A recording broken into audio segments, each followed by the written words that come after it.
पदार्थ आहे शेंगोळे हुलग्याची बनवलेले आहेत। यासाठी हुलग्याचं पीठ घ्यायचं आहे, त्यामध्ये मीठ टाकायचं, हिंग टाकायचा, मीठ टाकायचं, कोथिंबीर आणि मग आपण हे पाणी घालून मळून घ्यायचं। मळून झाल्यानंतर असं गोळा करून थोडंसं पाणी घेऊन ते पातळ करून घ्यायचं पिठल्याच्या पिठासारखं।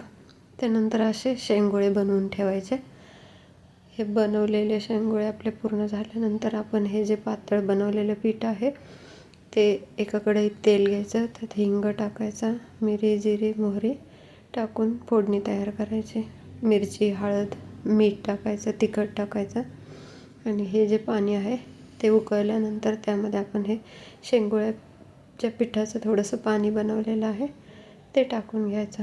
आता हळूहळू याला उकळी येणार आहे आणि उकळी आल्यानंतर आपण बनवलेले शेंगोळे हे एक एक करून या पाण्यात उकळलेल्या पाण्यामध्ये सोडून द्यायचे। अशा प्रकारे आपले शेंगोळे तयार झाले हुलग्याच्या पिठाचे।